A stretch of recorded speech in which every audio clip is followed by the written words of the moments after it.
Hello, friends across the internet, and welcome to the pilot episode of Trove Talk, the podcast on video games from TrevorTrove.com. I'm your host, Trevor Starkey, and this first episode, pilot episode, is going to be a little unique because it's just going to be me.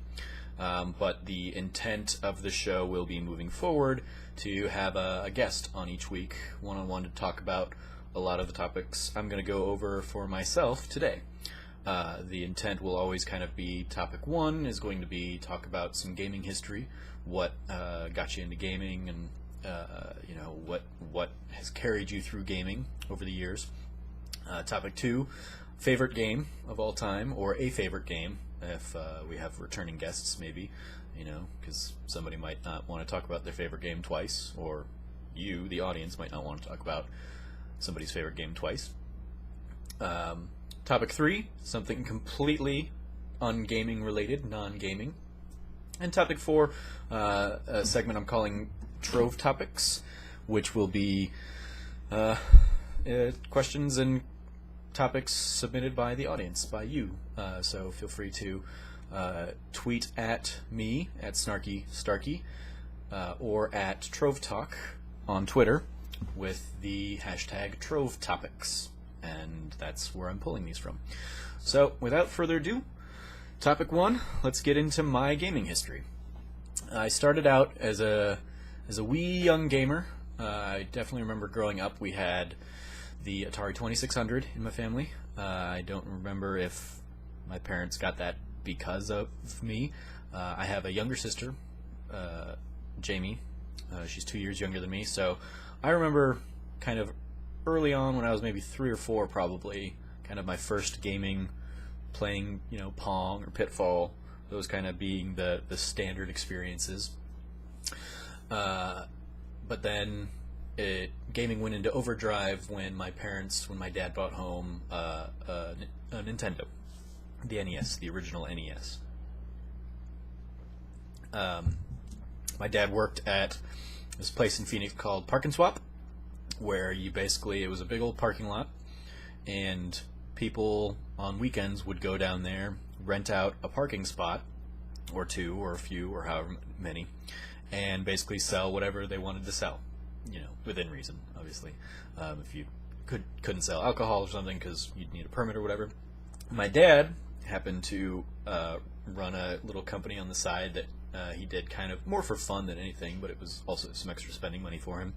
A company called Photogenics, which he would take people's pictures and put them, use a heat press and put them on t-shirts or mugs or novelty things like that, calendars, posters, all that kind of stuff. Good, fun, cheesy, novelty items, kitsch. And he would occasionally close up, go take a break, and kind of purvey the other booths and whatnot. And a lot of people treated it like it was kind of a yard sale. So you'd get people out there selling random items. I will also admit that there was probably a good chance a lot of items there were probably illegally obtained. It was not it's not. I'm sure a lot of people were fine, upstanding citizens, but it's entirely possible that my Nintendo, that's sitting over there somewhere, was not legally purchased from a. It could have fallen off a truck, effectively, and then my dad picked it up from a vendor down at Park and Swap. But he brought that home one day, and we played Super Mario Brothers and Duck Hunt and Mega Man and Tetris, and I was hooked from early age, hooked on video games. We would have little family get-togethers and family dinners and whatnot that we would kind of sit around in our game room. We dubbed it the game room. It first had a pool table, and then my parents got rid of that and obtained the a big screen TV and video games instead. So those are my earliest memories, and then I continued on. We were always my family was well off-ish.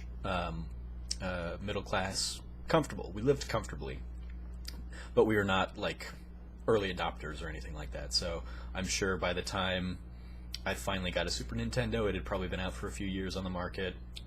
We did have a Genesis growing up, Sega Genesis. We didn't really pick a side in the console wars. I was much more of a Nintendo person, but I did have the Genesis and I had a Game Gear. We got a Sega CD. Didn't go further than that though. I didn't get into the Sega Saturn or the Dreamcast.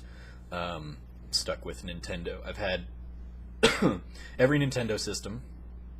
I've had every PlayStation system, and I had an Xbox, did not get the 360 because I was a poor college student, and then I now have an Xbox One. So that's kind of the overall, all my consoles. I also played a lot of PC games growing up. We weren't necessarily like right there on the like Windows 95 at the bump, but pretty early on, and I remember it was a very vivid Christmas memory where we walked out into so we would have like Christmas in the living room, and that was where the presents were, and we would open everything, and then occasionally my parents would do like, oh, but there's one more surprise gift, as parents do sometimes. And so that morning, that Christmas morning, we my sister and I walked into the game room to see our old janky computer that still used like the floppy disks, which we would use to play Wheel of Fortune and Monopoly on. That had been replaced with Windows 95 PC, and it had the screensaver going across the screen saying Merry Christmas, Trevor and Jamie. So that was kind of our big gift that year, and that got me into things like Wolfenstein and Doom and Duke Nukem and Civilization and The Sims and a ton of probably really crappy PC games as well. But I've got probably 30-ish variations of Sims games. So like Sim Ant and Sim City and Sim Town and Sim Earth. We were really big into those games, and The Sims, of course. We had every single expansion pack of The Sims, and The Sims 2 eventually. I was really big into Civilization. My sister and I would play that all the time, for hours upon hours. UFO, the original XCOM, UFO Defense, was a ton of fun. I don't think I ever actually owned that one, but I would go and play it at my friend's house. Super Nintendo came along, and that was a big, like that. My sister and I would play Super Mario World. We would all play Mario Kart. Super Mario Kart would be a big thing. I told the story on We the Gamercast with Sean Capri recently. But my dad was a pilot, and I flew a little bit growing up too. I learned how to fly a plane when I was 10. Never got licensed or anything, but my grandfather owns a plane, and so my family is filled with pilots. So Pilot Wings for Super Nintendo was a big one for us, and that was a great launch title that we picked up very early on whenever we did end up getting the Super Nintendo. And then my sister and I would get my dad Flight Simulator every year for, like, that was his either Father's Day present or Christmas present or something like that. It was one of our big gifts to him every year growing up. And he would hop in the planes and fly us around the country and go, like, he'd point out landmarks over Chicago, even though they're, early 90s, mid 90s, very polygonal landmarks. But yeah, that was, so video games were certainly an element of bonding among my family, even though my mom didn't play it with us ever really. She would still sit around when she wasn't telling me to go out and have fun with friends. She was more or less receptive to me playing video games. She always wanted me to have more of a social life, and my sister did have a social life, whereas I was the introvert. I sat around playing video games, or occasionally I would go and play video games with friends, and then my mom would say she wanted me to go and go play outside or something like that, which I did plenty of that too. I played basketball and soccer and stuff growing up. I was not like horrible in the sense of never getting out and just always being glued to the TV. But it's certainly ironic now that video games and my involvement in video game communities, like the Kind of Funny community, or going to events like PAX and whatnot, which I'm leaving for in about 12 hours. All of those events are what get me out and have me being social, and it is all because of video games. So that's a fun little kind of dig back to my mom a little bit when she's like, no, you should go spend time with friends. I'm like, I am going to spend time with friends. They're just friends from all around the country, and I have to fly to other cities to go see them, really. So that's video games. I played, like when the N64 came around and whatnot. I have great memories playing with like this. I had this group of like 5 or 6 guy friends in kind of all through elementary school and middle school, and we kind of started going our separate ways come high school. But we would always play, like we would always go to somebody's house and play GoldenEye and Mario Kart and Smash Brothers and stuff like that. That was kind of our little local multiplayer phase of life. Was that definitely got? I'm sure I've played more games and played and forgotten more games than I will ever than I could ever fathom to remember because of stuff like Blockbuster and demo discs growing up. Like PC Gamer demo discs. Somebody posted a like an image of a Chex Mix game, which I like immediately remembered having poured many hours into it. And it was basically like a Wolfenstein clone or a Wolfenstein like edit to include like Chex Mix. And I don't even remember how we got that game. If it was like a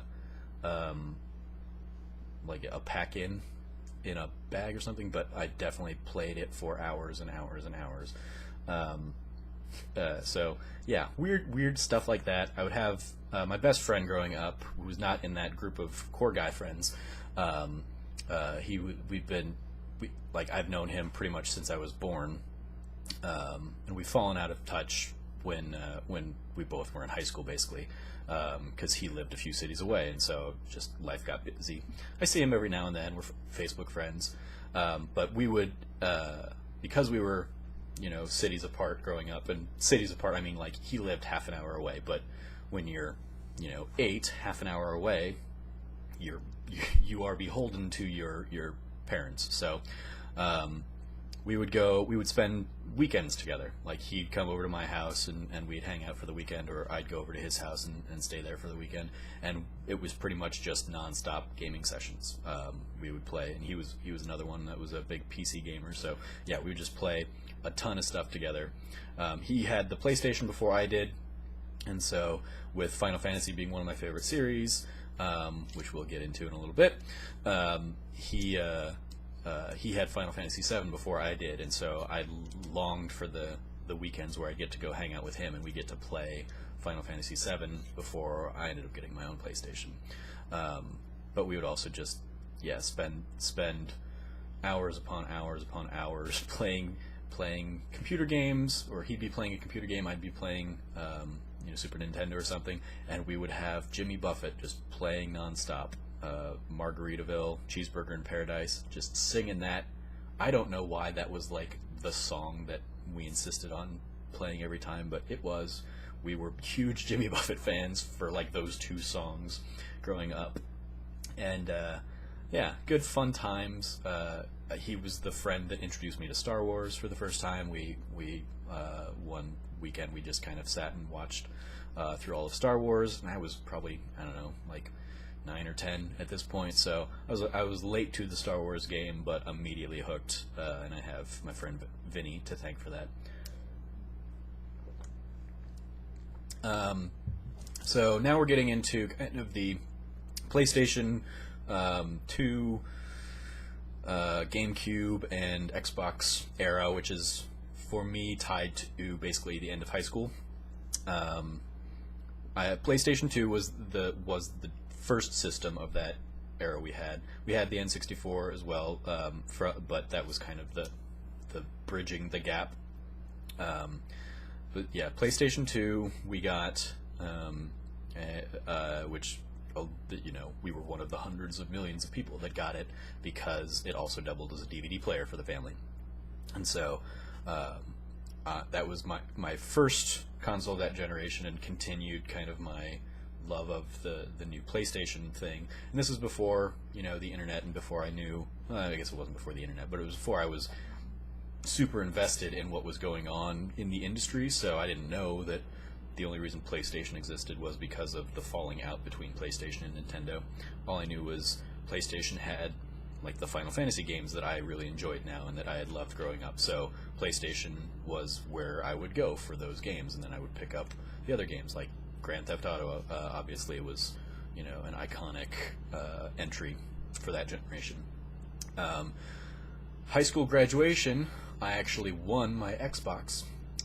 They did this thing, and I think it's kind of a common thing, called Project Graduation, where it's basically they take all the students and lock them into in a building or something for a night after graduation, so to discourage people going out and drinking and driving and being stupid. Wouldn't have been a problem for me, but I went to Project Graduation. We had it at this local small theme park-ish thing called Castles and Coasters here, which has castles, and like that's a big arcade as well as like a mini golf course and coasters, roller coasters. And so we were basically locked in there for the whole night, and they did a raffle. So everybody got like 15 raffle tickets, and you could put your tickets in one of any of the prizes, and like the biggest prize was like a 32-inch flat screen TV or something like that. I don't remember. Way more impressive back then. This is 2003 than it is now, but I was like, oh, everybody's putting their tickets in for that. I'm going to play the odds. So I put a few tickets in for a Best Buy gift card, and then I put the rest of my tickets in for the Xbox, and figured I wouldn't win either of them. I ended up winning both of them, and they went through and kind of picked out one at a time. I won the Best Buy gift card, and I was like, oh, sweet. It was like a $50 gift card. I'll buy a PlayStation game for that. And then I won the Xbox, and they were like, okay, well, you only get one prize, so which one do you want? And I was like, I'm taking the Xbox, thank you. So that was why I had an Xbox. And because I was probably so already attached to the PlayStation at that time, the only games I ended up really ever playing on Xbox were the Knights of the Old Republic games, which were phenomenal games on that system. But yeah, it was like I had those, and I had a couple of the Simpsons games, but for the most part, the Xbox was the prize that I didn't really ever delve into. And then, so college starts. I'm a poor college student. My sister that Christmas ended up getting me a GameCube because the GameCube was out late enough that it was like the $99 deal, and I think this was all that Christmas. I may be jumbling up years a little bit, but that was the first generation I had all three systems basically. And I played the GameCube. I loved games like Wind Waker, Legend of Zelda Wind Waker. I loved games like Thousand Year Door, Paper Mario. I was a big fan of like Super Mario RPG growing up again because of SquareSoft and whatnot. So yeah, I had all those. I had all the systems that generation, but I have a far bigger collection of PlayStation 2 games than anything else. And so when I was then on my own, I was like, okay, well, PlayStation 3 or the Xbox 360. I don't really play shooters all that much these days, so I went with PlayStation 3, and then just never got around to a 360. I did end up getting a Wii at some point, because everyone needed to get a Wii. I played it for a handful of years, enjoyed the Wii enough-ish. Again, like my favorite games on the system are probably the Mario Galaxies and like the Zack and Wiki's treasure thing I thought that was like a good use of the waggle controls, and like the Paper Mario games. But I had nobody to play stuff like Smash with or Mario Kart with these days, so I have those games, but I never really played them. And by the time I finally got the Zelda games, both Twilight Princess and Skyward Sword, I'd already long since packed up my Wii and had moved on to specifically playing all of the franchises on my PlayStation 3. Then graduated college, this generation of consoles came out, and I bought my PlayStation 4 pretty near launch. Got the Xbox One a little bit later, around when the Sunset Overdrive bundle came out, and I got my Wii U last year, and regret that because I've written about that before, but I got it because my girlfriend at the time had some friends who enjoyed video games enough, so we talked about getting that and inviting people over to play Smash and Mario Kart and all the local multiplayer games that Nintendo still does really well. And then that just never happened. We broke up a few months ago, so it's just been collecting dust, just like the Wii before it. All through this, I've also had all the handhelds. Game Boy, was a big Super Mario Land. The Tetris on Game Boy was a huge one. The Pokemon games, I've had every Pokemon game. Game Gear was fun for Mortal Kombat, fun for road trips and Sonic and stuff. The PSP was my mobile Final Fantasy system, as I've talked about in the past, and then now the Vita. So and the 3DS. I even just got a new 3DS because I lost my old one when I went to LA for Let's Play Live. I just left it in the seat of a plane. Completely forgot about it. Didn't realize it until the end of that weekend when I was back home and unpacking. I was like, oh, shoot. Oops. But I figured I wanted to pick that up again and have something to play on the road when I'm not playing my Vita. So, pick that up. So yeah, that's more or less my gaming history. It's a thing that I kind of always had to, outside of like a certain group of friends, frustratingly, always kind of had to hide, which is why I love going to these events now, like things like PAX and things like the Kind of Funny events, because I'm surrounded by people who also love those things, and I can talk about those things, and that is, it has been a lifelong passion of mine, and so, like I remember being ridiculed for it because I wrote an essay in high school. I wrote an essay basically talking about, like, we were asked to write about a collection of ours, and I wrote about my collection of video games and how I attribute video games to me being the person I am. I think video games, I read a lot in video games. I have an appreciation for some storytelling because of the kinds of video games that I played. And so like video games helped make me who I am, and when I wrote that and other students had to like proofread it and stuff, like this one of the not quite popular girls but popular enough girls basically just ridiculed me for it, and so it left a sour taste in my mouth, and clearly it has stuck the last 15 years, or it's still there. So I very much love video games. I started, there's no like switch that got flipped when I started really investing in the industry side of things and really paying attention to what was coming out. I'm sure I've been going to IGN back since its N64 days for wikis and guides and stuff like that. Well, back before they were wikis, back when they were strategy guides. And I'm sure, like, I remember like going there all the time for like the Babe of the Day back when they had the IGN Babe section. So I'm sure I was also checking out the video game stuff at the time. But yeah, I it's definitely my interest in getting into the industry side of things really started when I went to the first PlayStation experience. I went, had a great time, sat up front at the keynote, and was crying tears of joy by being surrounded by people. Didn't talk to like pretty much anybody at that event. That was where I did first meet Greg and Colin from Kinda Funny, at the time IGN, and yeah, that's I had a great time there. I came back, I did some writing on the experience. I kicked up my own version of, or the beta version, or the 1.0 version of Trevor Trove was a blog spot back then, where I wrote about my experience at PlayStation Experience, but I was also using it because of my local interest, or my interest in the local theater scene. I was also using it for theater reviews at the time, so I was doing a Trevor Trove 1.0 was a mix of that. Then I got, when the Kinda Funny guys broke off and created Kinda Funny, I got I followed them, and I was they inspired me, as they've inspired many people to really think, oh yeah, you can do this thing. So fast forward a few months, I went to Kinda Funny Live.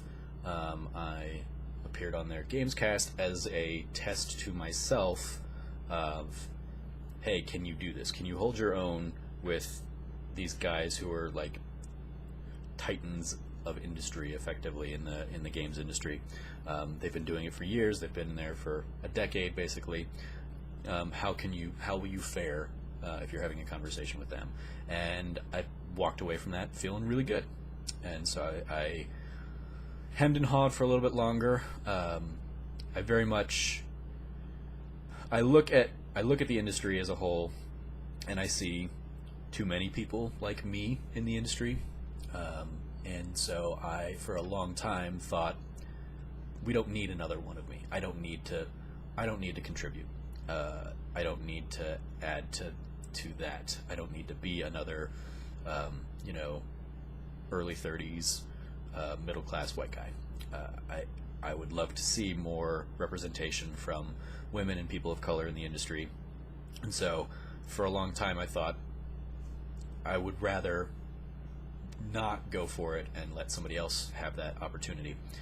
And then ultimately I came back and landed on, I can't change who I am, but if I make it into the industry, I can hopefully be an ally to those other voices that I want to see in the industry, and those other perspectives.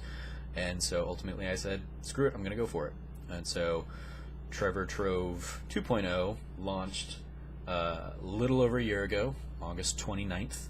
I was getting my oil changed at my car dealership, and logged in while this was all happening. Logged in, created a Squarespace account, and by the time I had a car, I had a basic template for Trevor Trove. Didn't do too much those first days. The first few months, I think there were less than a dozen entries, just kind of writing as I went, and then I finally knuckled down and picked up the trend from my friend Alex O'Neill over at irrationalpassions.com, his Don't Break the Chain, where you just do it every day. You don't break the chain, you just write every day. And so I started doing that on November 1st.